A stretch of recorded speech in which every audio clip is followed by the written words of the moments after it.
At Queen's Park today, Hamilton's independent MPP Sarah Jama was named and kicked out of the provincial legislature for wearing her keffiyeh.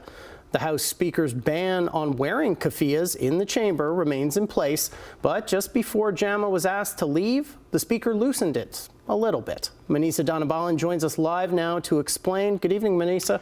Good evening, Matt. Today, Speaker Ted Arnott said politicians, staff, and visitors will be allowed to enter the building, but while wearing a keffiyeh, loosening what had amounted to be a ban on the scarf while maintaining a prohibition inside the legislative chamber. However, there has always been a different rule governing the chamber, different rules.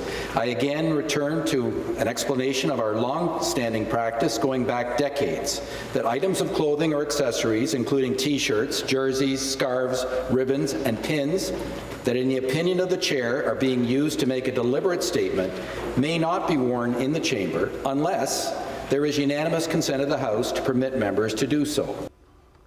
Sarah Jama, who sits as an independent after being booted from the NDP caucus last year, put on a keffiyeh as question period started today in defiance of the ban and was asked to leave.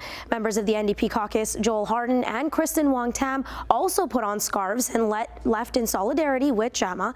A keffiyeh is a checkered scarf typically worn in Arab cultures that has come to symbolize solidarity with Palestinians.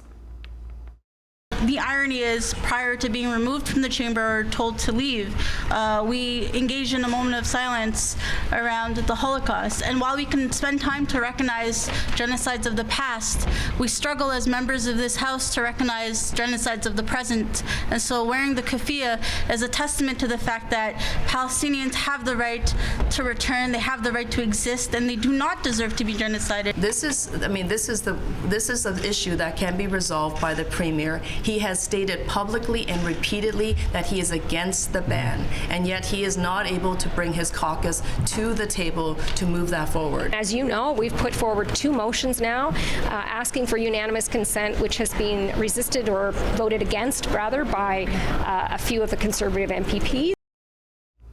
Stiles is calling on Premier Ford to show leadership and vote to pass the next motion that they put forward. Today, Ford said we have to respect the Speaker. Yesterday, Stiles said she would try and force a recorded vote on the keffiyeh.